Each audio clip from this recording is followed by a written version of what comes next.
Before we get started, I'm going to take 5 seconds of your day to say we have streams on Twitch and YouTube. We have a Discord, link is in the description below, and please drop a like and subscribe. Thanks, guys.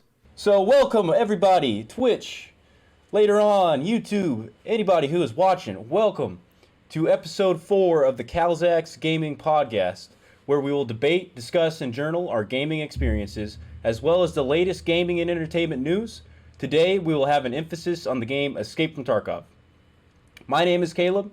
You will recognize me from many of our Calzax gaming videos and streams.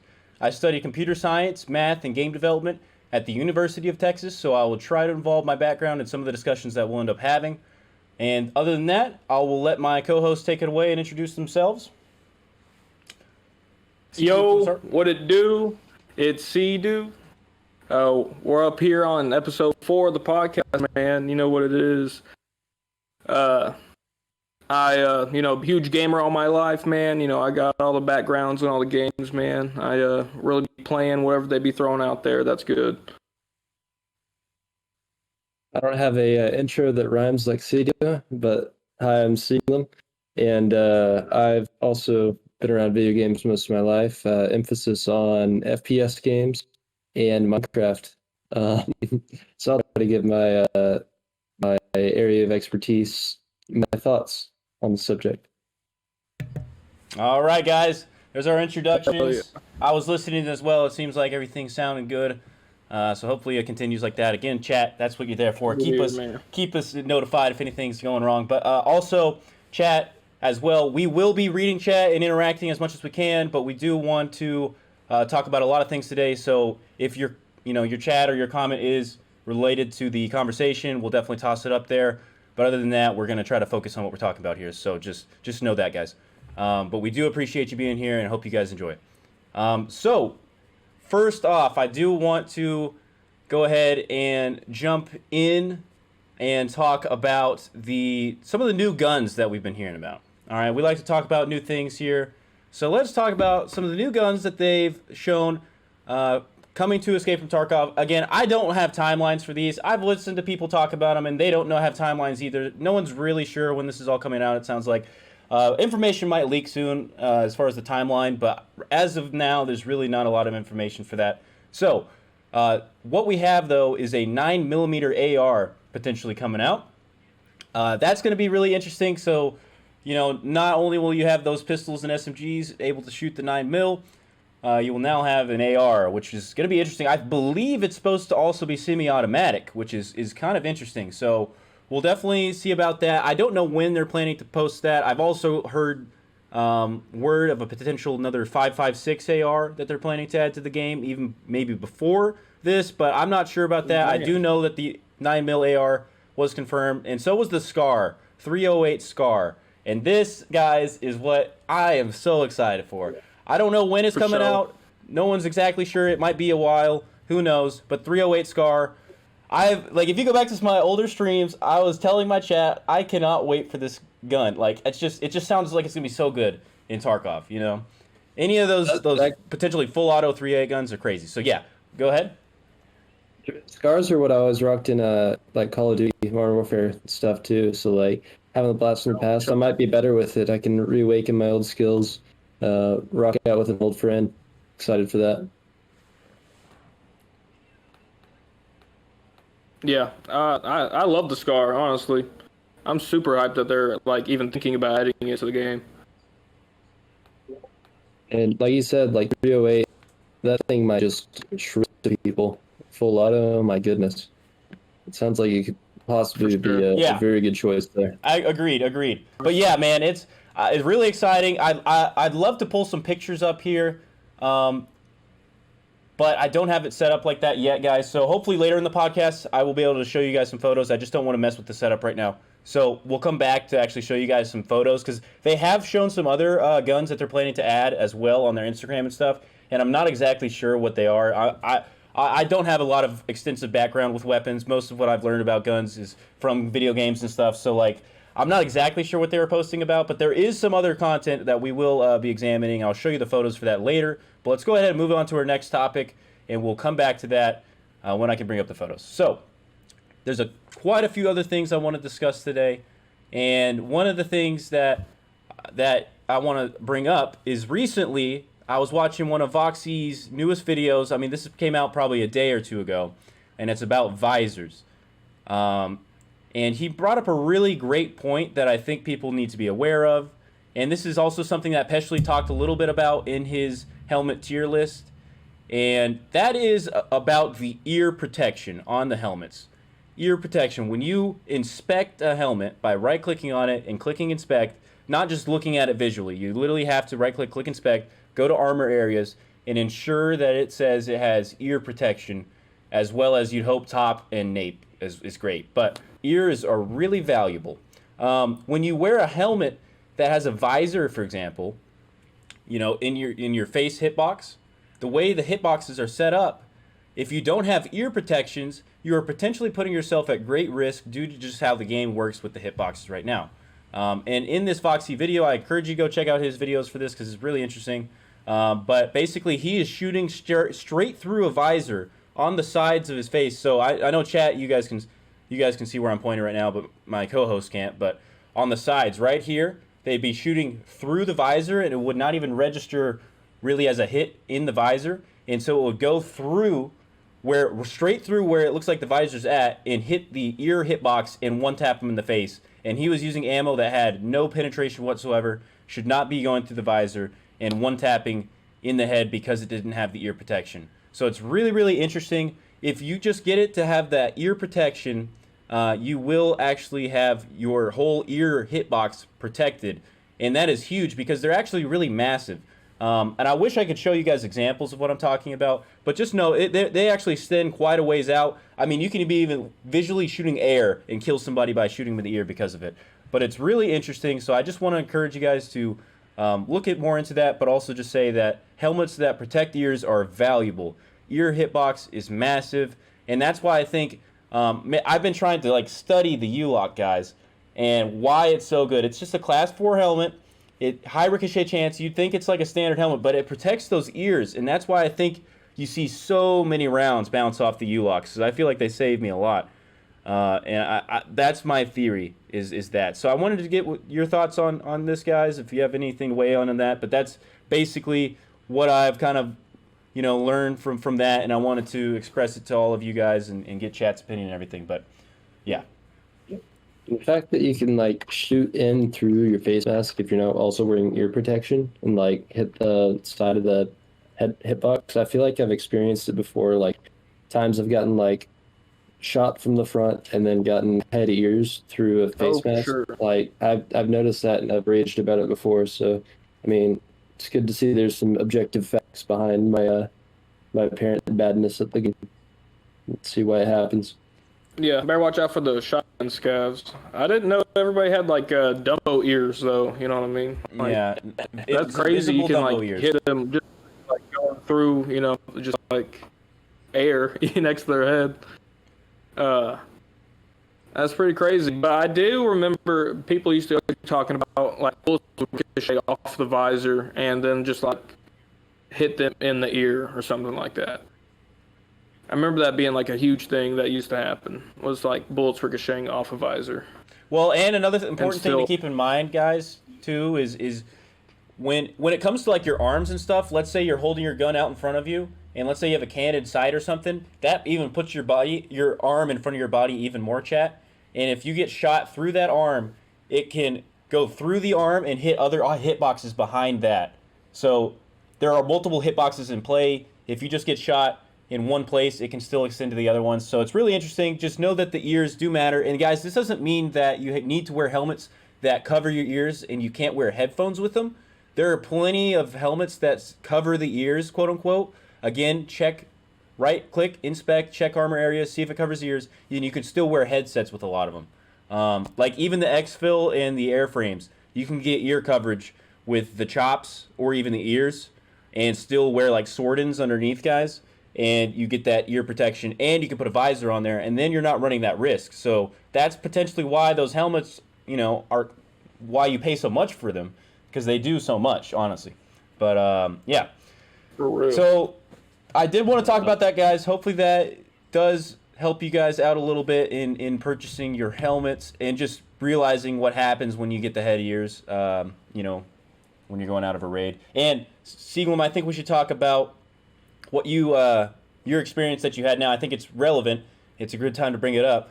So let's talk about your Strap 10 experience. In chat, we have no explanation for this. This is an experience we're bringing to you guys, and we don't have anything. We don't know why. So gather around and hear my sad tale of how I was wearing a slick in interchange, and I was in like that weird tech store in between, like right off the main hallway of interchange, like the small one that you never go into. I was camping two dead bodies that I had killed, and I didn't want to loot because there's like shots all the way down the hallways with a lot of views on it.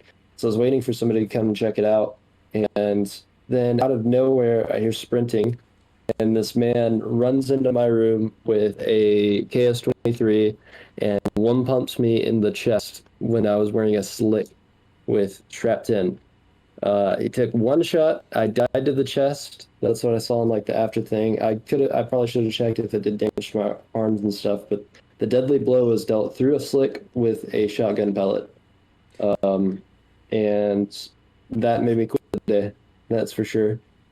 So these armor things, apparently you can't rely on them 100% of the time. Seems like there's some wiggle room for these bullets to get in there and stop your heart. Well, and I feel like there's even more confusion about the buckshot and stuff because of the way the projectiles travel.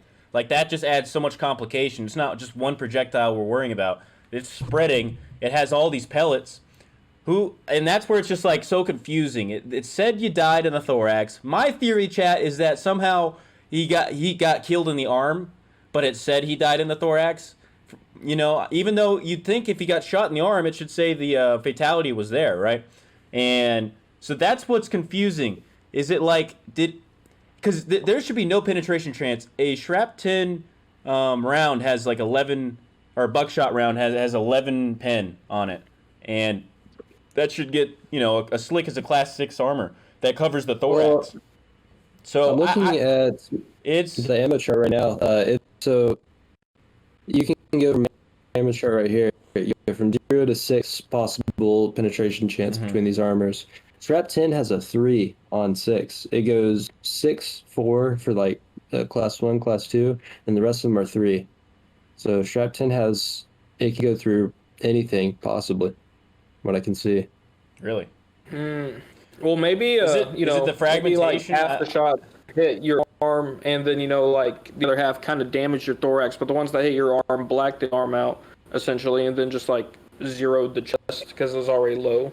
That makes sense to me. They do so much damage at close range that it could be. Yeah, but I mean, it's a cannon. I've seen people just destroy. I mean, if you hit one shot cleanly and you hit all the pellets, it does upwards of 400 plus damage, like enough to kill a man in one shot. But the confusion to me here is, why did it say he died in the thorax? You know, that's why it's just like, I don't know. I'm so confused. Chat, I guess, you know, YouTube, Twitch, whoever's seeing this, weigh in on this, guys. Like, we have no clue. Honestly, I'd love TikTok even. Whoever is hearing this, please just give us your thoughts. Maybe we can learn something from this. You know, I don't know. I honestly don't know. Luck in Tarkov, man. I always knew it. It's wild. Okay, so let's go ahead and move on. We've got several other things that we want to discuss. Which one would we like to talk about, though? Let's go ahead and discuss something that, you know, this is going to be interesting. So above me here, guys, on the this side over here, on my right, on your left side of the screen, we have a CS:GO player over there, and then on this side of the screen, over there, yeah, he's a squad player right now. So we're going to talk about this thing called inertia and the inertia system in video games. And it's just essentially movement. It's movement mechanics. In certain games, when you're moving around, especially a game like Squad, if you guys have seen our Squad stuff or played it or anything like that, if you haven't, you can go obviously check it out. But the movement is very realistic, quote unquote, right? It's not, you're not a super soldier. You can't run for miles and move around like a crazy, you know, flash demon or something. Like you are stuck in the mud sometimes. And that's because of inertia. So whenever you are trying to move side to side and things like that, let's say you're moving right. If I'm moving to the side like I'm doing right now, and I try to change directions, chat, and go this way, IRL, right? Let's say I'm in basketball, I'm shuffling my feet or something, and I want to change direction. Well, if you've got me moving one direction already, and then I try to shift to the other direction, I'm going to have to stop my momentum in this direction, right? Before I can start moving this way. And that's going to take time. So I can't just stop on a dime. Now, some people are better than others, obviously. That's just athleticism, right? But in a game like Tarkov, and potentially even in CSGO, I honestly don't even remember what it's like in CSGO, but Seaglem can talk more about it. But in Tarkov, I know for a fact, there's not really any inertia. I don't think there's any. So that's why when you walk up to a doorway and you peek a corner or something like that, you can just, just side-to-side head movements. That's what I'm doing, co-host. Just like immediately, like there's no inertia whatsoever. And that's part of the thing. So some people are saying that this game really, really needs an inertia system to avoid things like that. And so if you put yourself out, you can't just move backwards immediately. You've got to, if you put yourself out in the way, that's the purpose of peeking. You don't put your whole body out there.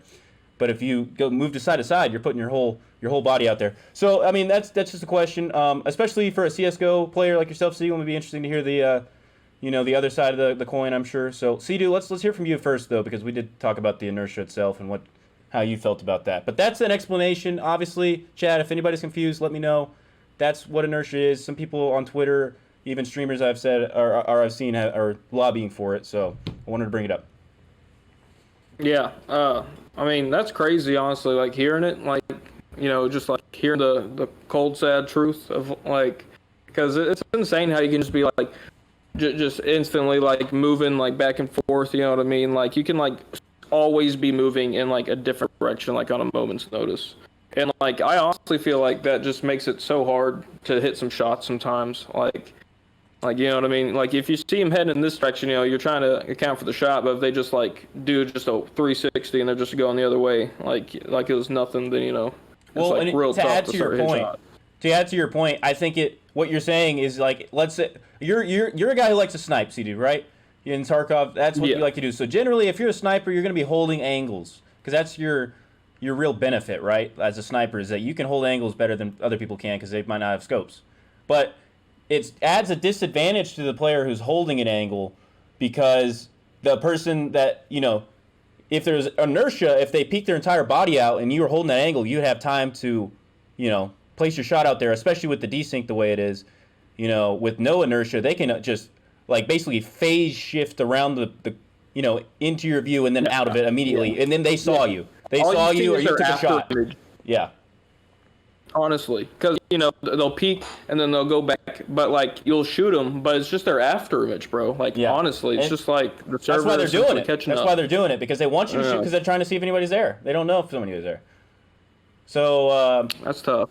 Yeah. So and that's the question of, again, I'll have Seaglem talk about the competitive side of things, because that's what CS:GO aims to be. It's a competitive shooter. It's not necessarily going for the realism, and that's where it's a question with Tarkov. Is like, are we aiming for the more realism? Are we aiming for the more competitive shooter, quote unquote, side? Now, obviously, the desync and stuff is nowhere near as good as it needs to be for that side of the coin. But Seaglem, let's hear from you on this whole topic. This is interesting. Yeah, no. In CS:GO, there's no inertia, just like in Tarkov, but it also feels a lot smoother. Like you're getting so many more frames per second. It feels different, just the gameplay mechanics-wise, sniping, shooting, anything feels a lot crisper there. Probably the servers is what you're describing a lot. Well, yeah, Tarkov, it feels a lot more realistic, gritty. Like these people feel like they're moving like people would, more so than CS:GO does. They're more like robots, and humans don't really have the same movement. Mm-hmm. So having that in CS:GO doesn't hurt the game. It keeps it moving at a fast pace. Having it in Tarkov makes it frustrating, just because it can't deal with that, and it doesn't feel normal with how these guns are shooting, how these angles are being held. Like, these people are moving inhumanly, and it looks weird. I hear that. In my opinion. I think that's a really interesting opinion to have there, and I think that's a great way to look at it. Because it's almost like, you're right. You're like you're moving tactically and stuff, right? And now, granted, right now, given the movement system, you can, if you have max strength and stuff, you basically become this parkour like frog, bro. You can just jump like crazy and sprint. Like it is pretty messed up. Like I mean, it's pretty broken. You definitely don't move normally, but that's like later down the road. In general, when you're a lower level player and stuff, you move tactically. You can move slowly, quietly, things like that. But when it comes to the corners, it's almost like the game shifts to like that CS:GO style of just like I'm peeking it real fast, and then it's just like it doesn't fit. It feel like, to me at least. And then you're also adding in the desync factor. You know, it's not just that it's like the whole gameplay shifts right on those angles when somebody's trying to hold it. It's just that the servers aren't as good as the CS:GO servers or something, and it doesn't feel as crisp, and it makes it a lot harder. So maybe that could even just help with the whole desync problem if they just slowed players down on those things. You know. Yeah. So I absolutely agree with that, man. I think it's definitely worthy of discussion. I'm really happy we talked about that. Obviously, chat, YouTube, whoever, comments, let us know. We'd love to hear your topics. You know, what you guys think, your opinions. A lot of these things that we bring up, we want you guys to weigh in. This is a conversation. This really is. And so let us know, please. And we'll bring up your guys' opinions in future podcasts and stuff, because we're not the end all be all. We're just here to bring things to the table, bring topics up to your attention, and we want to hear your opinions. Okay, so that is an interesting conversation. Let's bring up another cool thing that maybe would be interesting to see in the game, right? And I'm trying to think if I should. Yeah, let's go there, and then we'll talk about the game development side of things a little bit more in just a second. But let's talk about another new feature. We just talked about the Inertia System as a potential new feature, right? This game, they like to add a lot of new features, and we'll talk more about that in just a second. We're going to talk about this whole vertical slice thing that's a game development concept in just a minute, and it's going to help explain this. But right now, we want to talk about this new feature that I think it'd be really cool to see in the game of Tarkov, because it's a thing in like squad. Like I said before, Sidu and I, we both play a decent amount of squad, and when a teammate goes down or there's a body, you can go up and you can essentially drag the body to somewhere else, right? I think this is really interesting for Tarkov, personally. Now, I'd like to start with just being able to drag general bodies, dead players, okay? Let's say you kill a looted guy or just anybody, but if they're out in the open, you know, that generally happens, because generally when you know, sometimes you kill people in covered areas, but not as often as you kill people in exposed areas. That's why you killed them. That's why they're dead, because they were exposed, generally, right?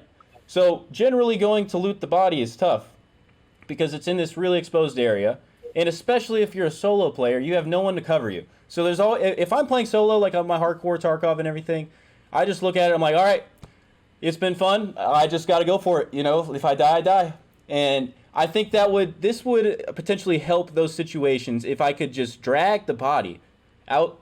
I have to go to the body, I still have to go out to the exposed area, but I can just drag it away, right? And it could be slow and everything. It could take the process, but I'd like to drag it around to a better spot where I can go loot it there, you know? And it doesn't sound too complicated to add, so I think that could be interesting to see. I'd like to get your guys' opinions on that, and then I'll even bring it a step further in just a second. So either Sidu or Sieglem, what do you guys think? Definitely, man.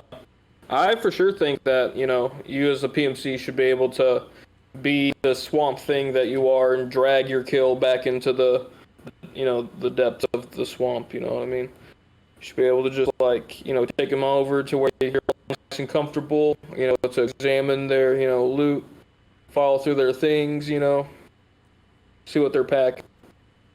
Yeah, no, I mean, I just want to make some, like, crazy looking, like, dead corpse rooms, like somebody will open the door and then accidentally just find. It does add that. I didn't even think about that. Oh man, that'd be epic. This is my kill room, the den. Like, this Chad's about to be back to add to the pile. I need to get out of here. Dude, it does add some fun moment, like clippage moments. Like I don't see many downsides to this, guys. Like, it doesn't sound too complicated. And you could like hide your kills. So like, if you know you're over here, you killed some scavs in a resort, and you know you're over here looting upstairs. If someone comes in, they see dead scavs, they're like, okay, someone's right in here, like for sure. Yeah, it does add. So that. like that'd be pretty neat if you could just like hide scav bodies, you know, hide the evidence. Well, and you know, it seems like Tarkov does have that element of realism, and it's like if I was going into a real raid and stuff, I might want to be tactical and sneaky and stuff like that. And dragging bodies is generally something. If you think about like a Sam Fisher, Tom Clancy games and stuff, like those spy, sneaky things, like you're always able to drag the bodies out. You don't want to give yourself away. And there's a portion of that in this game. The moment somebody knows you're around in the area, you lose a little bit of your edge. So I think it'd be pretty cool. Expanding on dragging bodies, you said it wouldn't be that hard, but BSG would have to add an entire new, better ragdoll system. Yeah, no, I hear you. You're right, and I think it's not the focus right now. I definitely wouldn't say that this should be added right this moment. I think this is more of we're discussing features for the future, and again, we will get to this in a moment. I'll probably even talk about it next, about the whole game development side of things and when it comes to building these features out and stuff. But this is just us kind of like throwing things in the air. We know BSG wants to complete a lot of features, and there's still a lot of time left in the game, so this would be something that's cool to see. They're updating the engine. They do have to add an entire new, better ragdoll system, potentially. But they already have some form of ragdoll system, and I've been in game development, and I've seen things like this developed. And I don't think the dragging the body part is the problem. I think the networking thing is the question. Like, what would that add to the server and to the network? And I honestly don't know the answer to that as much. But in terms of within the game, just being able to drag the bodies, it would take time to develop, but it's in a lot of games. It's in a lot of Unity games even. They could definitely figure it out. But yeah, the question would be the networking. I don't know how it would change, because I don't know what their netcode is like. It wouldn't seem like it would change a whole lot to me, but you never know. So yeah, okay, let's go ahead and well, wasn't there one more point I wanted to make about that? Let me see.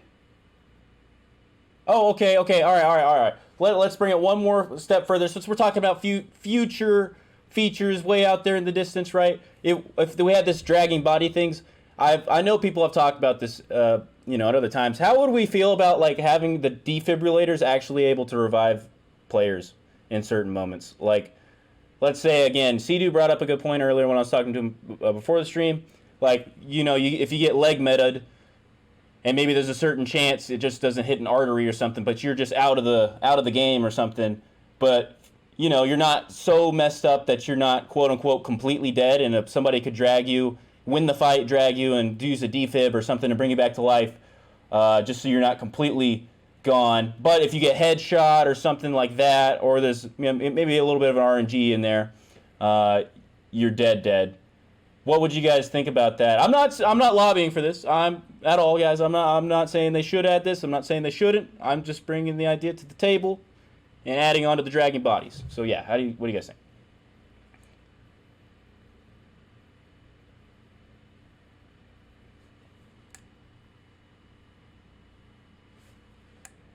Oh, hold on. Are you guys able to hear them?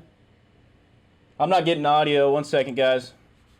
1 second. I think I left the call. Sorry. Okay, sorry. Say it again. Hello. You guys hear me? What's up? All right. Absolutely. Go ahead, guys. I wasn't able to hear you before. Sorry, can you repeat the question? Was the defibrillator one? What's going on? Yeah, the defibrillator. Yeah. What would you guys feel about the defibrillator? Chat wasn't able to hear you guys either, but I was just talking, so you guys go ahead. I definitely want a defibrillator in the game. Being able to respawn your teammates, like we said earlier, like this will require pretty much a rework of how the game works, because right now you just die and go to the thing. So not exactly sure how it would work. It also needs some sort of cue, like how do I know I could revive this person if they get shot in the head and they're not able to be like maybe breathing, maybe like crying in pain, or maybe still bleeding or something. I don't know. They'd have to figure that out, but either being able to revive your teammates or being able to use them like a stun gun. I don't care. I just want to be able to use the defibrillator some way. What if you could critically wound your enemy, right? And then you take all their stuff, their guns and stuff, and then you pick them back up with the defibrillator, and then you just just to act them again. You just have some content right there to be made. You can pick up enemy players. Yeah. Like Siegel was saying too, again, you'd have to be a way to tell if they were still alive or not. So, I mean, obviously maybe they'd be able to tell you in Discord, like, hey, I'm not actually dead or something. But It would be funny if it like sent you out of the menu and then just brought you back into the game, but that wouldn't make sense in terms of the game development. But that'd be funny. But yeah, maybe you could like check their pulse or something, or there's an in-game sound cue, like you said. I think it'd be really interesting. It would change the game, you know. So I don't know if that makes it better or worse. You know, well, if there's adding like a pain threshold for your character, bro. A pain threshold? Yeah, like what if somebody caused so much pain to you that you like, you know, went on the floor? You know what I mean? You're just like immobilized. That's me every race. That's really, you know what I mean? People definitely feel pain and can definitely like quit making them want to do anything, you know, except lie on the floor. Quick, I have to take the ibuprofen real quick. Feel better. So we just had PTSD. Yeah, I can go. Yeah. You have to talk. You have to actually go to therapist to see her in the. Oh no, it'd be neat. Oh man! All right, well that's an interesting conversation. Let's go ahead and move on. But yeah, chat. Let us know what you guys think. Comments. Interesting. You know, we love talking about these. You know, like we like to fantasize about these things. It's a fun game, Tarkov. We wanted to see it go to cool places, and it's kind of fun to talk about that kind of stuff. So we'll move on to some more relevant stuff that's actually related to current Tarkov, and also provide some explanation about why we're talking about features in general. So let me give you some background, chat. In game development, there's essentially a couple different ways to produce a game. There's more than a couple, but there are two very important ways, two styles when you're in the development process. At the beginning, you'll usually pick a style that you want to go with. And some are considered better than others generally, but I'll tell you about two of them specifically. Okay, so in one style, and this is generally taught in the game development process, you know, it is an actual path to success, you know. But in one style, you complete vertical slices in each development cycle. So maybe a cycle would be, for Tarkov, we're talking like going from 12.7 to 12.8 to 12.9. When they release these new big patches, I'd consider that a development cycle, something like that. All right, so in one style, you complete the vertical slice, and what a vertical slice is essentially that means you are laying out all the necessary features for the game at the beginning of development, okay, instead of adding like new features as you go. All right, so in the vertical slice department, I'm trying to think about how I would. Okay, so for Mario, let's say we're talking about Mario to help explain it. A vertical slice of Mario would look like creating Mario the game. You know, the first development cycle, I would add the ability to jump. I would add all of the, you know, the different floors and stuff you can jump on. I'd add different, you know, I'd add an enemy. I'd add the attacking, you know, landing on people's head, things like that. Everything that's a key ingredient to getting from the beginning of the game to the end of the game. All right? And as long as you can get from the beginning to the end and it has the features that you're looking for, that's what a vertical slice essentially is. And then from there, you have one vertical slice complete, and then you would potentially release that vertical slice so a player could play from beginning to end and experience the features that you intend to put in the game. And then, as you go through, instead of adding any new features, you flesh all of the features that you already have out. So you have this enemy, right? Well, now I'm just going to add more enemies. You know, I have a map. I have a map design so that Mario can move around on the map design. Well, now I'm going to extend it horizontally. I'm going to make more maps, things like that. That's what vertical slice development looks like. And let's talk about the other side of things where you don't use vertical slices.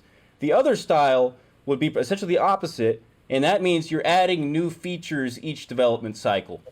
And then once all the features are complete, and you're trying to flesh out the features as you go as well, but once all the features are complete, that's essentially when the game is complete. And then it can be refined from there, of course. But that's not the same as the vertical slice. In the vertical slice, you complete all the features at the beginning, and the game is not complete. In this other style, which Noisky Tarkov has recently talked about how Tarkov is using this other style, you are creating new features all the way through the process. So what does this mean for us as Tarkov players and the community as a whole? This is probably why we can be frustrated with the current state of the game so much in Escape from Tarkov. If they were using the vertical slice process, it is generally thought that the game would feel more complete during the development, which is right now, because we're in beta for Tarkov right now.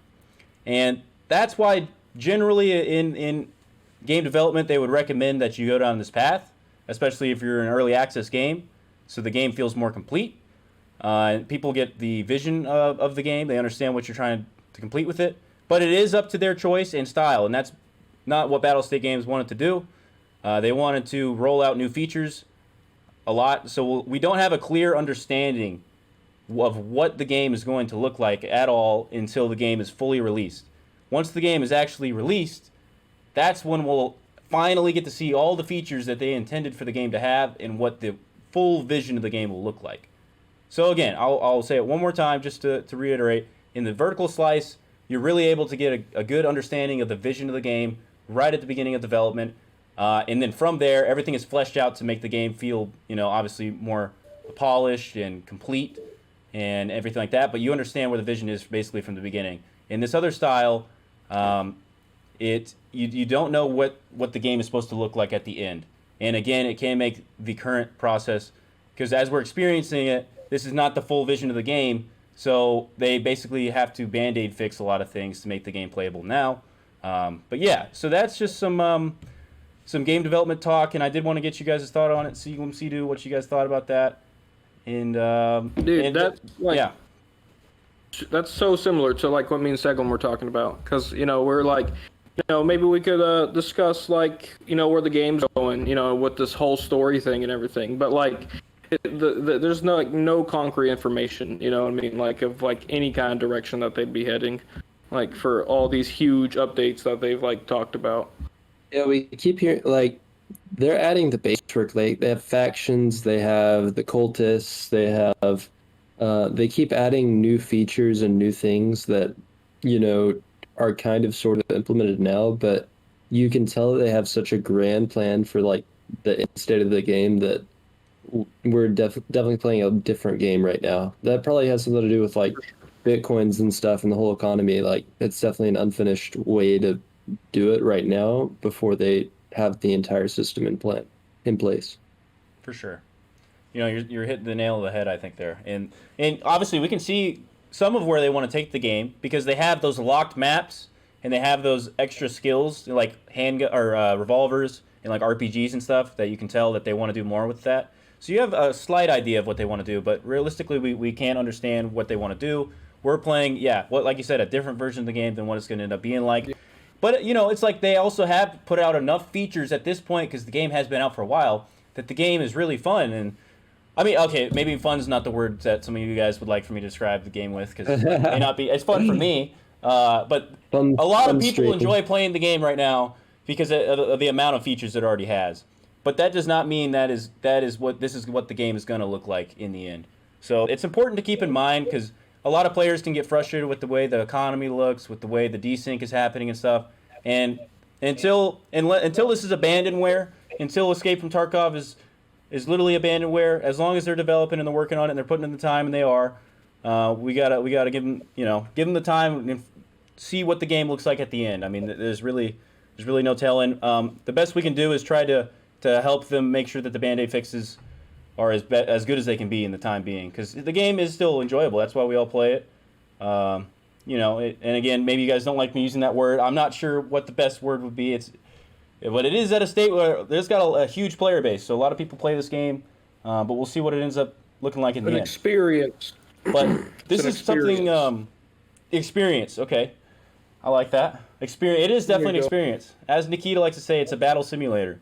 But this is something that Noise Guy Tarkov put out like a whole video about really recently, so I did want to talk about it and kind of provide what knowledge I have on the situation as well. Hopefully this discussion, and if you go check out his video, you'll get a decent understanding of the background of what we know. He definitely has more connections, obviously, with Battlestate Games than we here at Calzax have, so he has way more information about what's actually going on. All we can provide here is our gaming experiences and the background that we have with the game development itself. So anyway, we'll go ahead and move on, but chat, comments, chime in, let us know. I know there's more in the game development community, more people that have experience with this or information, so let us know in the comments what you guys think, and we'll get back to you and potentially even bring it up in future podcasts. All right.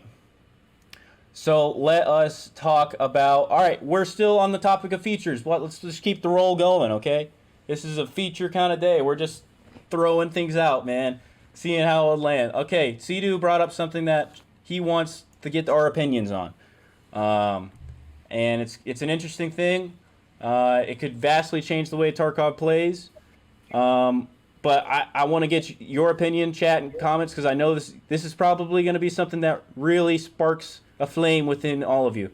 Because if you play any Tarkov, it matters. And this is a topic of debate. And so, yeah, well, Sidu, why don't you tell us what you were thinking about, like, them adding into the game? All right. So I was just thinking, that that KS-23 shotgun is just a little crazy, that there might need to be some kind of like defenses you could implement against such leg destruction in the game, right? So like why not add like like a better like fort reduct kind of armor, with some great leg protection against, those pesky hollow points. Yeah, I think that should it be priced appropriately, crazily. Of course, we could always hope. Only hope that. Right, not the prep war level 1, 20,000 armor. I think it could add levels to this Chadness. You could have the Chads without leg armor and Chads with leg armor, and that's two whole different classes. Like a walking tank, Bastion type person that just, you should avoid him. You can kill a 2.0. I could be down for that. If somehow you find a way to kill him, you shoot him in the arms, or a nice little nade to his face, hit him in that ear box that he forgot to buy ear armor for. You get the leg armor and you're real happy. I can see it, and it might stop a little bit of the imbalances of KS-23 things. I might be biased, but anything to nerf that fucking weapon, I'm all right with. All right. Here's my opinion, guys. I hear you, both of you guys. And just been sipping his tea. Yep. I definitely hear that. Like, okay, when you talk about the KS-23, like, obviously, it's an interesting conversation because you guys, chat, you just go to my YouTube. I have plenty of videos of going to factory with this gun, and it's just like point and click, man. It's point and click. Doesn't matter what you're wearing. Does not matter. Like, you will get one tapped if you're within a certain distance and I'm able to connect my pellets with your legs. You're going to go. So it does make it interesting because at that point, I'm spending $40K on a shotgun and really cheap ammo, and I'm just going in there and I'm just clapping you and taking your gear. When you spend a whole lot of money, sorry, letting it catch up. Looks like it's okay. When you spend a whole lot of money on all your gear, and so I do hear the reasoning behind wanting the leg armor. But the other side of the coin, I would like let me play the other side of the coin here, because I think that the other side isn't being represented enough here, because that also makes hollow points very, very, very, very, very, very ineffective. There's a lot of times I'm a hardcore player nowadays. I've been playing it, and sometimes that's all I have. I've got a scavs gun, or I just came across some hollow points, and that's all I have. So right now, I've got a puncher's chance. If I come across a geared boy and I've got hollow points and I pop you in the legs enough, you're going down. Like, I will take you out. And it's not as clean as one tap headshot, but I've got a puncher's chance against you. And so it does also add that element of you got to stay on your toes when you have gear. But it's all about balancing, man. I do hear it. If you added the leg armor, and if it was too cheap, especially if everybody had leg armor, then you've made the hollow points essentially obsolete. Like, honestly, hollow points and all that are just bad because everybody's gonna be rocking leg armor. I'm sure that would mean there's probably even armor. Even though there is a little bit on the Gen 4s and stuff, it's not like it does cover the arms and stuff, but it's not quite what you'd expect. But anyway, it just begs the question of how much would that have changed the game? Because now hollow points are just armor piercing is where it's at. Obviously, at this point, it is really good, but you can still make the hollow points work. Is all I'm saying. So there's two sides of the coin. Chat, let us know what you guys think. Comments, we have no solution here. We're just bringing up stuff. But I do hear that. If they made them at the right price, I hear what you're saying. There's like an elite level Maybe of if they, Chad like- that you're armored out, and like, I guess it makes sense. If you're gonna spend armor and everything else, why not cover up your legs too? I mean, it doesn't have to be level armor, you know what I'm saying? What if they like balanced it out, you know, made everything like an even 3 level armor or something like that, you know, because it's branching out to your legs. Like that's the most that you could wear was like class 3 on your legs or something.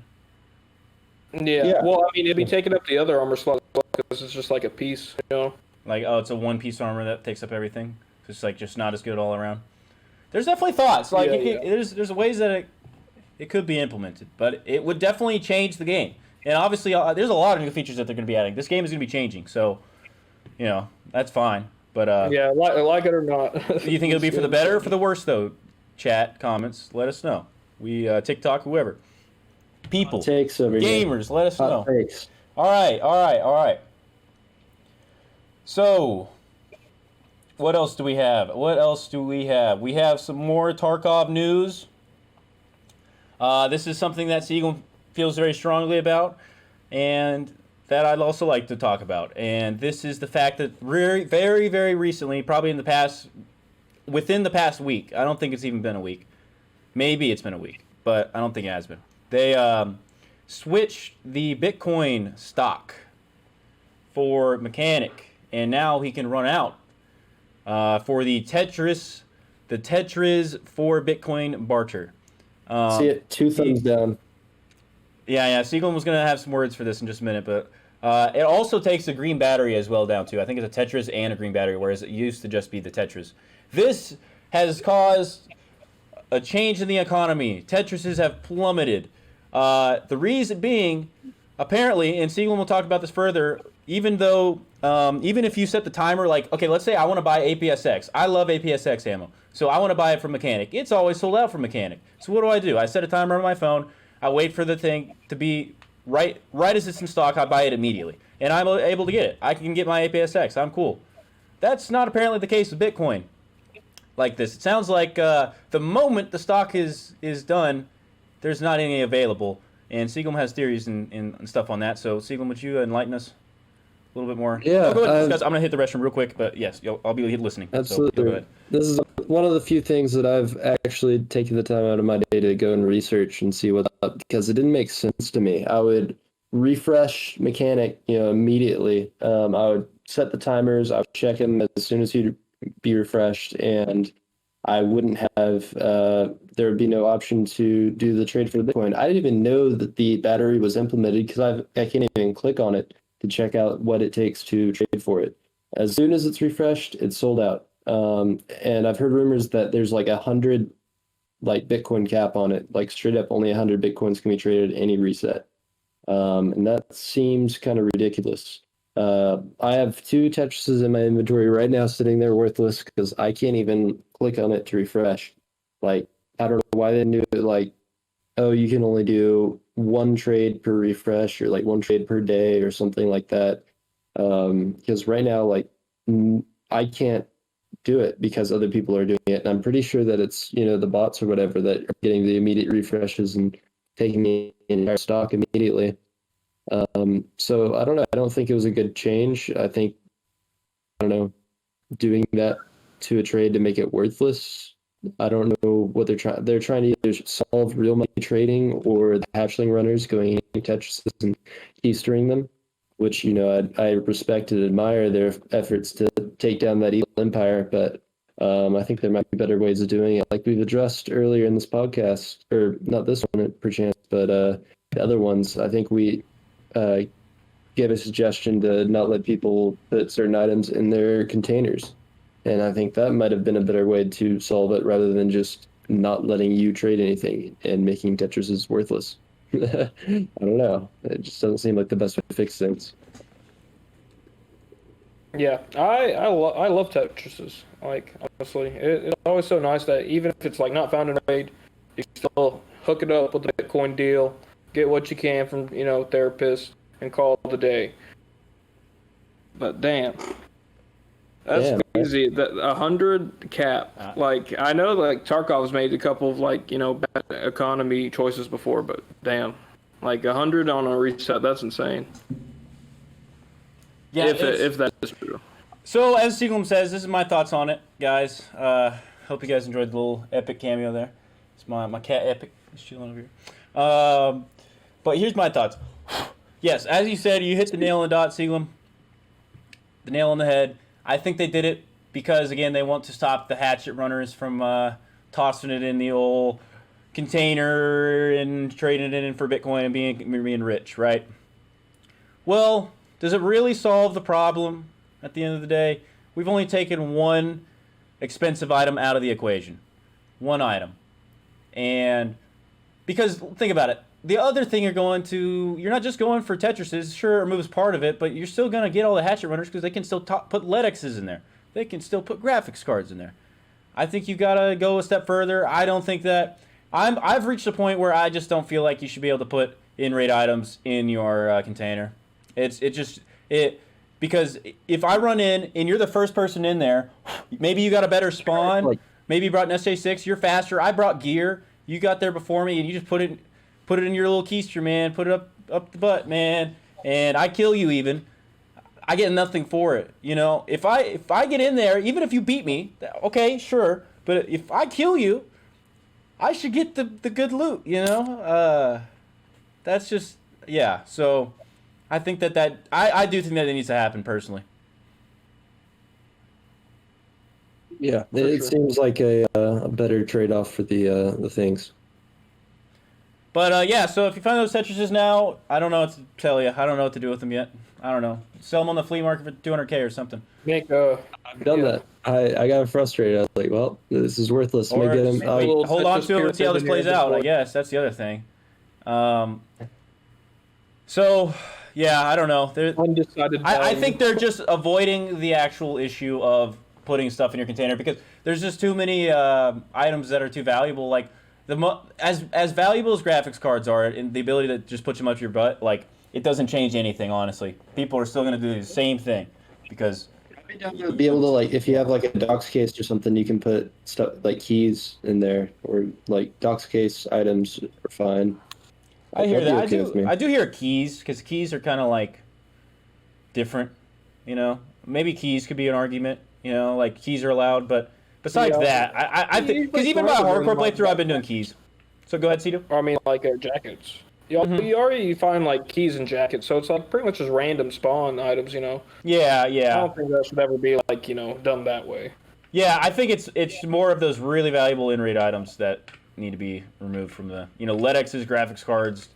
It used to be Tetris's, but now I guess it's a little different. Key cards. What about key cards?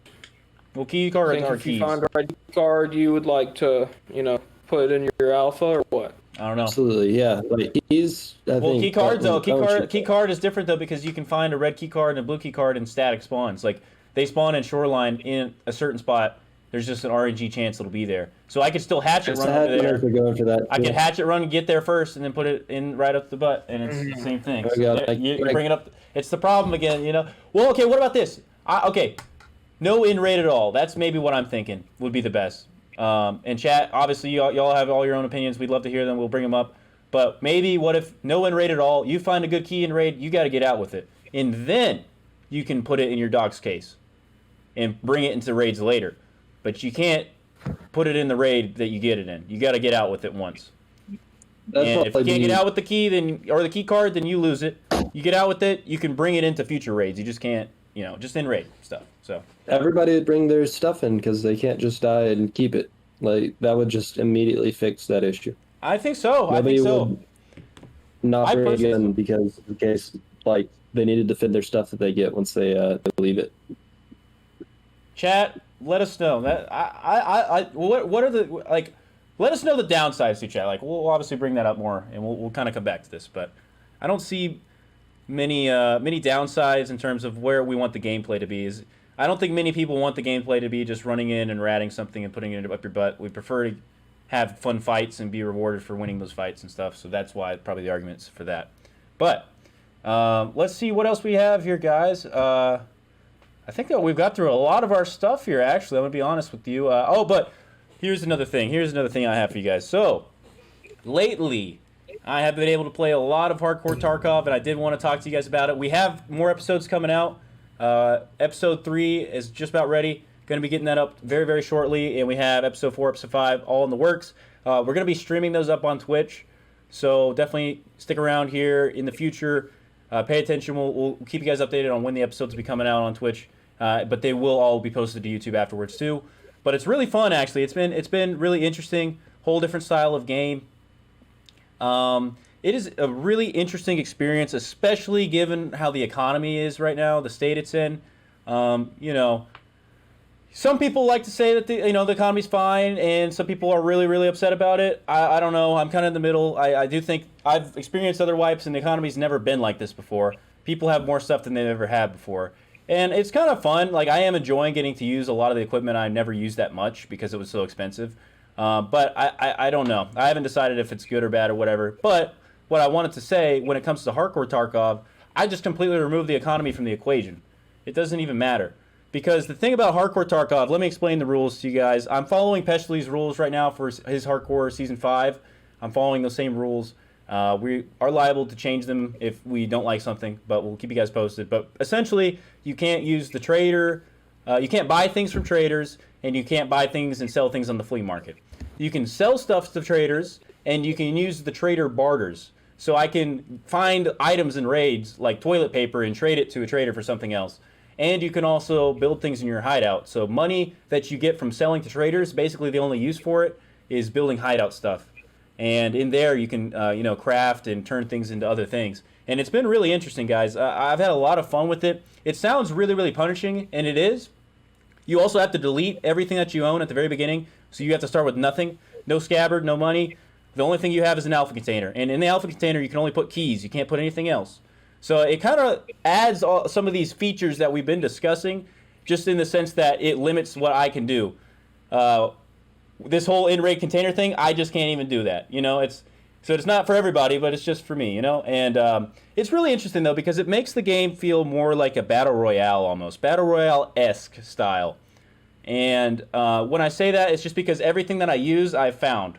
Obviously I'm not going in naked every raid because it's really, really hard to do that. You're also tagged and cursed, so scavs just haul ass for you. So it's really good to bring weapons in so scavs don't just run for you and shoot you through bushes and stuff. But it's been interesting. I'm obviously working on getting hideout stuff, getting Kappa, things like that. It's definitely the most difficult playthrough I've done of Tarkov, but it's also feels like probably the most rewarding playthrough I've ever played. Almost anything I find, it has some sort of value to me because in regular Tarkov, it's like I'm going for the Tetrizes, I'm going for the graphics cards, I'm selling them, and then I'm turning it back into other gear, which is, it is what it is. I'm fine with that. But in hardcore Tarkov, those items almost don't even have value to me. I'd rather have the food and the bullets and the just random barter items that I like bleach. I can trade 2 bleach for a helmet. I can trade a hard drive for a backpack. Bags are invaluable, bro. Bags are so good. And then I have a standard size stash, and it's just like, you really have to have a high level of game knowledge that I don't have yet. So I sit there and I just Google what a lot of the items do on the wiki because I don't know what I can get rid of, what I can hold on to, and stuff's so hard to come by. You want to make good decisions. So it's going to be really interesting to see how it goes going through the rest of the season and pushing forward into the future seasons. But I also did want to say, in addition to that, I think it'd be really, really fun to see squad play with this, with hardcore. As Peshly rules like to say, you can only play with other hardcore players.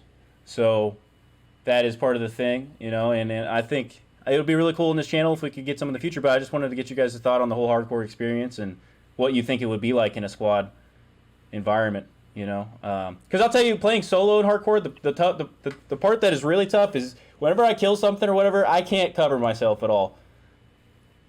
I'm liable to die. Like it happens. I'll just be in the middle of looting a kill that I got and I'm dead, and then I lose everything. But yeah. So what do you guys think? It sounds pretty much like a scav simulator. You get to see how they would live out here in the wastes.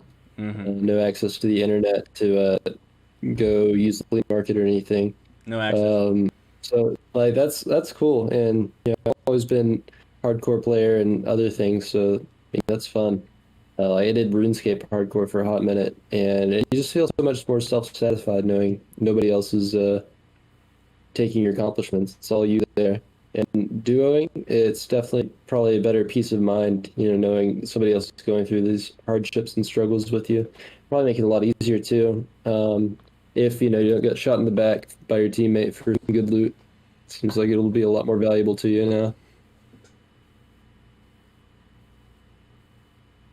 Not that I would ever do anything now, like that. I guess to respond to what you said, I'll let you go in just a minute, but it also it makes you play way more tactically. I'll say too, I'm not sprinting around all right, I'm running for kill immediately. Eventually, I hope to get there, but I'm trying to listen, and especially solo, I'm being real careful, man. And it just adds this. I feel like my life has value because it really messes you up if you die and lose stuff. It sucks. And yeah, so Cedu, what do you think? Yeah, I think it's neat, man. I mean, if you're really letting yourself at the mercy of the Tarkov gods, you'll find yourself using a lot of stuff you would never used, in the first place. Who knows? Maybe you'll find some kind of value out of a night vision scope or some random attachment that you never usually put on because it's not meta. I'll let you heard it here first, chat. There's gonna be a whole episode of one of these episodes of Hardcore Series. I'm literally using a night scope for a lot of it. It's great. I'd never really even used that thing, but it's really valuable to me in hardcore. I'll tell you that. But what's going to be interesting, like you said, it is Scav Simulator Seaglum at the beginning. But I'm pushing level 10 and stuff. Imagine once I get down the road, I've got some tasks completed. I've got cases and stuff. I think you could reach Chad level in hardcore. I really do, because you can just stock up on good equipment. Now, obviously, if you go on a losing streak, it's going to cost you way more because it's really hard to come back from losing.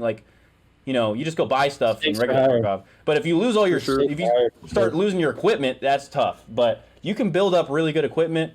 You can build up your hideout too. So I think you can get a Bitcoin farm and stuff like that. And you can just, instead of selling the Bitcoins, you just trade them for guns and stuff like that instead. And then get really high level guns.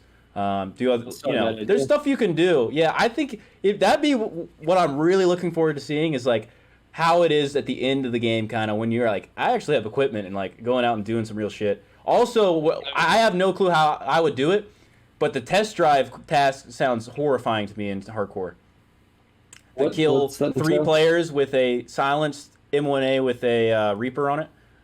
Oh my god, yeah. Because if you lose it, you get one. You get one from a task, so you'd have that one. I don't know what you would do if I don't know how you just get a Reaper in hardcore. That's the problem. I don't know what you do to get that. Maybe there's a barter for you can run Kiba runs. Kiba runs. Kiba could be the way. Yeah. Kiba could be the way. There's a barter for a Kiba key too. Really? There is, but you could probably just find one in jackets faster, honestly. Truly, yeah. There's an AK that spawns in Kiba. It's got a Reaper on it. That could be if I ever end up there one day, I'm gonna have to answer this question. I don't know the answer. I just be really careful with my first thermal, and if I lose it, it'd be the question. I have no clue. Is there a barter for a thermal though too? I know there's one for a Fleur, I think, but I don't know for a Reaper. I don't know if there's one for a Reaper or not. Yeah. Okay. Well, guys, I think that is all we have for the general topics and news and discussion that we wanted to bring up. But as always, I do like to ask my co-hosts and stuff about our experiences with the game, stuff like that, just so we can kind of journal and kind of keep track throughout the development cycle of Tarkov and look back on it and reflect and discuss with you guys about that sort of stuff. So we'll move on from news and future ideas and discussion like that. Let's talk about our play. How it's been. So Seaglum and Cedu, tell me about some of your recent raids since the last podcast, maybe even that you'd like to bring up, if you have one on the mind. I'm thinking of one that I had on Interchange. I got to piece it all together. But what was really funny about it, I spawned Oli, right outside Oli, the closest one you can spawn to, get inside the mall quickest, side of Oli. And I got up there and ran through the garage and immediately shot a hatchling that was 10 steps behind me. Trying to get up there too. Got him, went upstairs and looted the first tech store. Then I ran up the next stairs and looted the tech light. Then I was walking along towards main window, and I saw a guy down the hall, and I shot him and got an MDR with like a voodoo scope and a PK sight on top. Pretty nice gun. Sells at the mechanic for like 170,000. But what was funny about this raid is that like he was a Chad. He got all the armor and stuff. I was fucking around. I went down the stairs by idea, and then I killed another guy down the hall, like towards secret. And when I got to him, he had the exact same gun, like this tricked out MDR with the voodoo sight and everything. And so I got him. And then after that, I was trying to make my escape towards Railway, went back out towards Idea. And there was a fight at the entrance to Idea. And I came by and I killed 2 survivors from that. And there was like 4 or 5 bodies on the ground just chilling. So like I got hella loot that round and 2 tricked out MDRs, so that was a good time. How much did you weigh coming out of that? Oh god. What's your walking speed? I was crawling out of mule. Yeah, okay, yeah. Good. You're thinking ahead. Proper planning prevents. Yes, I remember last time we had to beat it into you. You will bring a mule. Oh my god. You will bring a mule. Eventually, after thousands of fails, Yeah, well, it was all these successful raids we were having where we were having to crawl. Yeah, I planned for defeat normally, so. You always know Hunter's good raid is going to be on Interchange too, whenever we come to these podcasts. So that's where the magic happens. Yeah. CD, let us know what you got. Man, if you can't think of one, I'll tell you about that shoreline funny raid. one. Yeah, that's what I was going to talk about. Just because we were all there in that raid, so we can all take that was a great one. little piece from home with us. I can't list that one of my highlights. Went into shoreline. It was a 4-man. It was me, Calzax, Cryptic, and my man Seglum. And I brought like an RFB. I'm just trying to get some snipes. Plus, like, it's a small gun, so kind of close quarters, right? And we're on like second story of West Wing. West Wing, and Seglum's just we're just about to go into that long hallway on the second story, and what do you know? There's like 2 dudes over there. They light me up some. I'm over here healing. Seg gets one of them. And then right in front of my very eyes, Seglum, the guy who's carrying me in his backpack, just falls to the floor. And there's just a laser, pointed at the wall right where he, fell. I'm just like, no. And so, of course, I didn't know we're on the second story. I'm just screaming at my other 2 teammates. Yeah, I'm on 3rd floor. And, of course, I'm just causing the most confusion and distress. And, I was able to put on my big boy pants, get a little headshot on him across through the hallway. Got his ass. We looted him. We're super foul looted most of the West Wing. And I think we're on our way to East. And I'm over here just crawling on the floor because I'm just too fat. I need to get stamina, so I'm just crawling on the floor in the hallway. And I just hear a grenade. And of course, I'm streaming, so I'm I turned to see if somebody did the play grenade drop sound effect because it just sounded just like it. And Cryptic dies right behind me to this explosion, and I get myself up off the floor, and here's homeboy coming from underneath. I don't know how he got that grenade in there, how he did, if I'm being honest, bro. Because he throws a grenade. It's on the 2nd floor. It's not it's behind a wall compared to where anywhere the stairs would be. So I have no idea how he got that grenade there. But I just started spamming some hip fire with the RFB, and I managed to get him with a headshot. And me and Calzax, just kind of hit all our homeboys' loot and just got up on out of there. I want to say I never got the M1A back from Raid. You scoundrels! I know one of y'all took it. I'm probably just bad at hiding, TPH. You should just blame it on that. It's forgivable. That's tough. That's funny. I'm glad that we have video evidence of that. my weigh in on that is that Sea-Doo, it could have been a 3v1 fight that Sea-Doo was in, with three, Sea-Doo being on the 3 side versus the 1. But Sea-Doo forced himself into a 1v1 fight because he was adamantly telling us we were on the 3rd floor. And right now, because of the audio, screaming. the binaural audio or whatever, it's so hard to tell what floor these sounds are happening on. So we were just above, running back and forth, like, where is he? And the Steve's like, 3rd floor, and we're like, I'm looking, man. And like, I was just about to go down to 2nd. I even said it. I looked at the film. I was like, dude, I think he's down on 2nd. And I start moving that way, and you're like 3rd. And I'm like, okay. I turn around and go the other way. Yeah, I would have pushed right into him. I was finna flank him right where you were. Like, I was about to be right where he was at. It was just funny how it worked out. And then we ended up, that was a good raid. That was a fun one. Yeah. That was hella long. Hey, that's all up on YouTube too, chat. Check that out if you guys are interested. I think that raid is up there. We got the clip up on the social media, the TikTok. I want to see a TikTok of Sea-Doo like narrating his experience next to like what actually was happening. Just so dramatically. So. Oh, I hear that. Oh yeah, for sure. Morgan Freeman style. That'd be funny. Yeah, Planet Earth style. Well, I never seen the Sea-Doo in his natural habitat. Oh god, the Sea-Doo in his natural habitat, laying down, telling people he's on 3rd. RFB nerds. Absolutely lost. And he was using the 1x variable scope too. I don't know. You got a Valde. You had a Valde. You're sniping on the whole thing with the 1x instead of the 4x. I didn't think, man. I was just like, if I zoom in, maybe it'll go above his head. You gotta bind it. I know you can't see the webcam, but chat. If y'all gotta bind if you snipe at all, you gotta bind the switch sight to these buttons on the side of your mouse, guys. It makes it so much easier. Because if I have those scopes where I need to switch scopes from a red dot to a scope or like vary the scope, it's just so hard to do it any other way, in my opinion. Okay, can I ask this one thing? Is there any sort of can you hold your breath while leaning in Tarkov? Or does it just always force the stinking sidestep thing?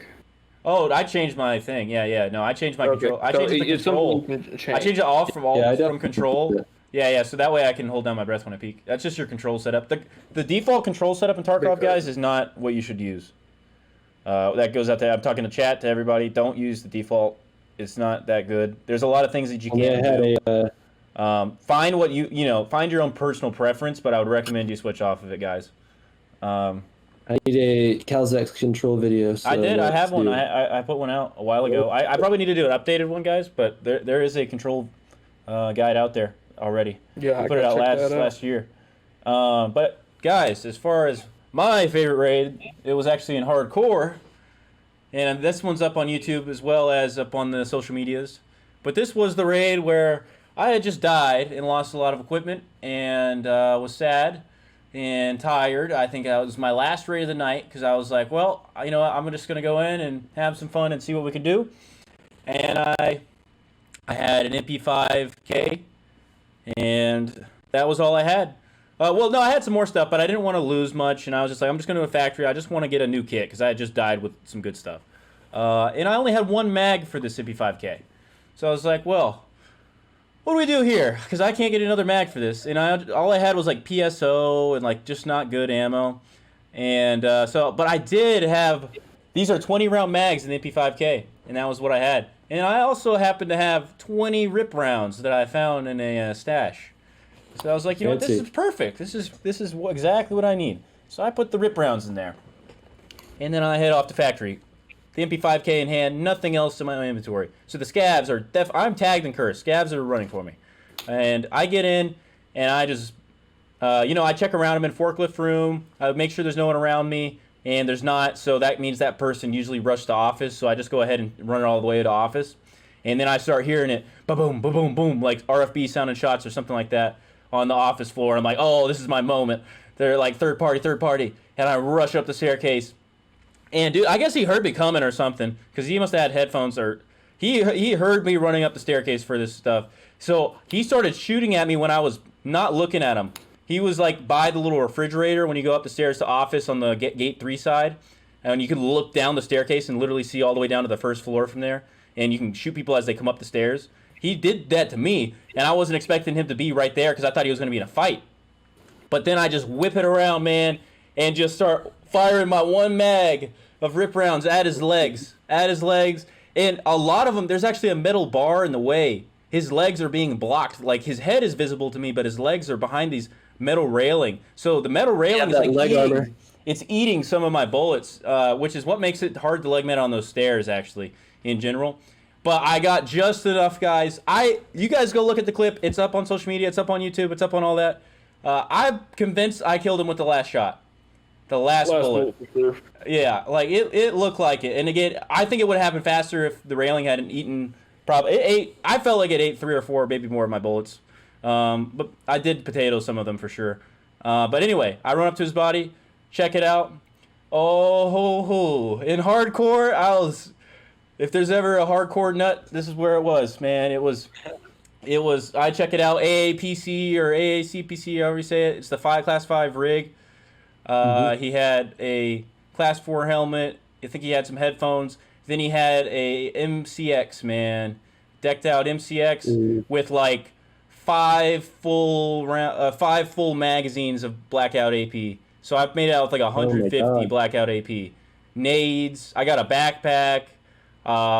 Dude, the works, bro. Full kit, man. It just felt so good. And he gave me a heavy bleed too. Like, I don't know how I didn't die. I didn't have any armor or anything, bro. Nothing. And he got me with my back to him. And I just somehow whipped it around, and that rip just did the job, man. Take his stuff, got a heavy bleed, run to gate 3, and just take it out, man. That was a really fun raid, and it's up on YouTube, guys. Y'all should check it out. It's fun. Love to see it. Chat, but it was good. It was good. I think we all had some good raids in the past little time here, and we'll be gaming on some more Tarkov here in the future, and see what we get in the next time around. But guys, I think that is about all we have for you today. Running about an hour and a half here. That's about perfect. So, chat.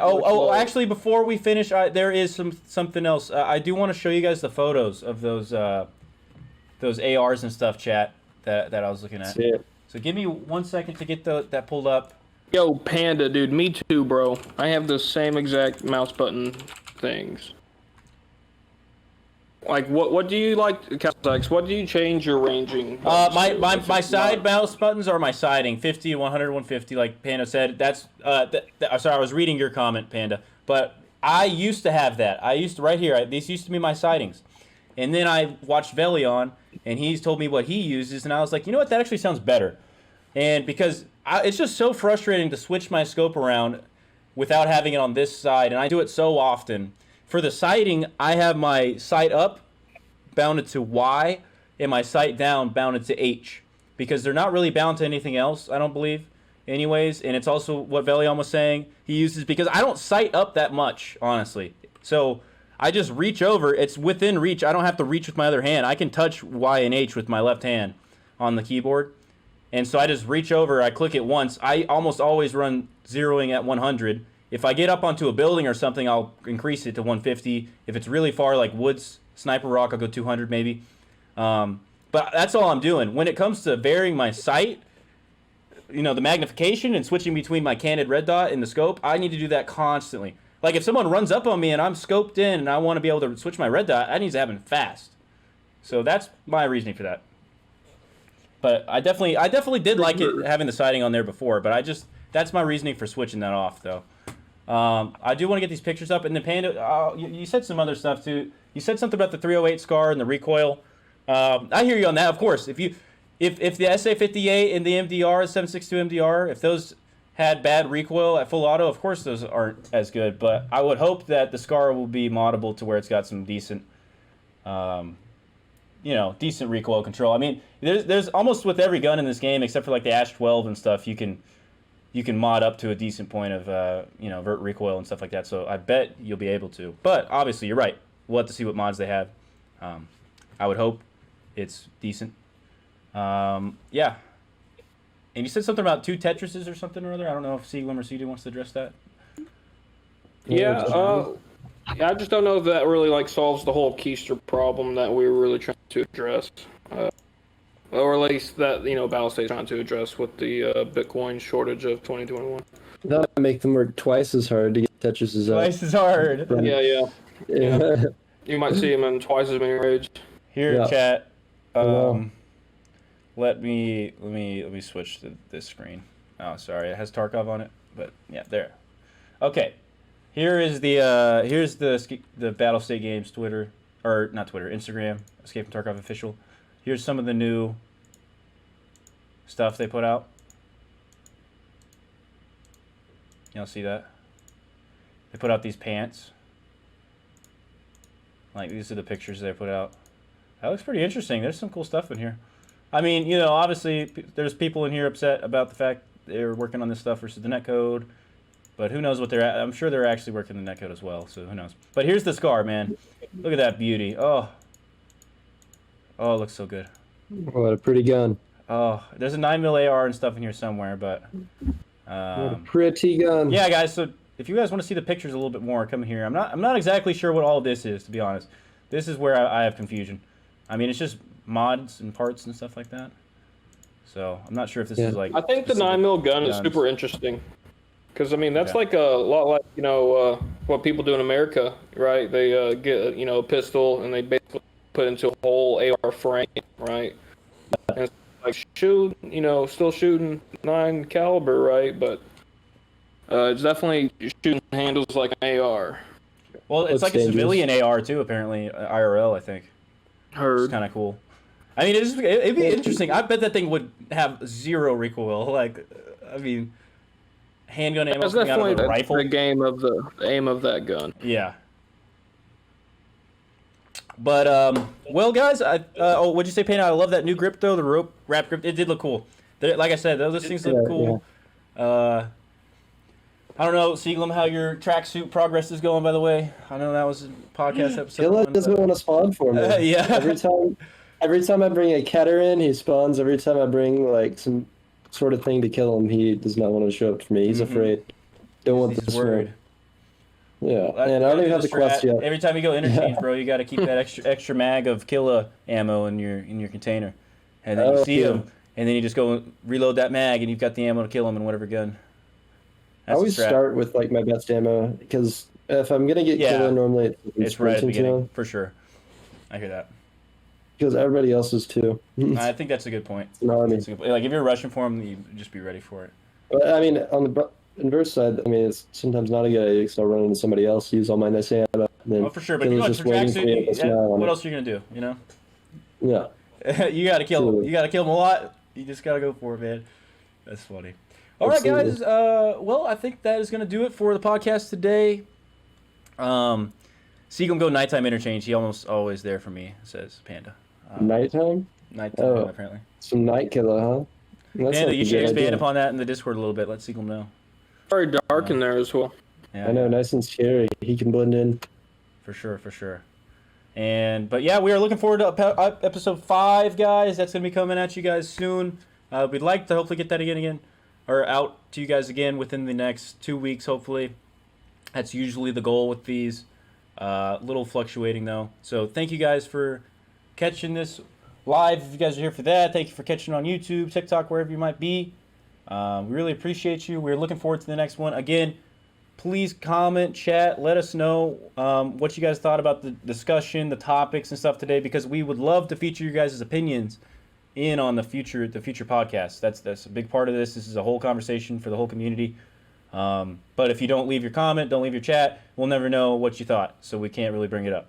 So if you do that for us, we will read it, get back to you guys, maybe even bring it up, all that jazz.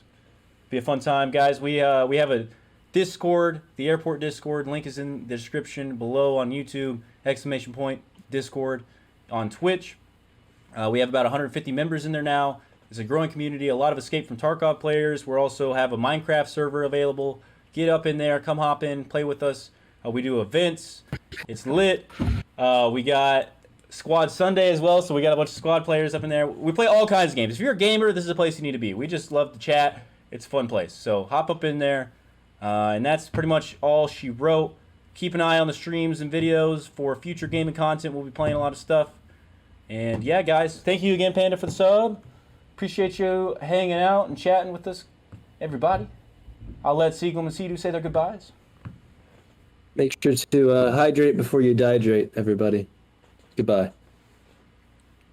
I say that very much. Catch y'all on the next one, guys. Thanks for tuning in.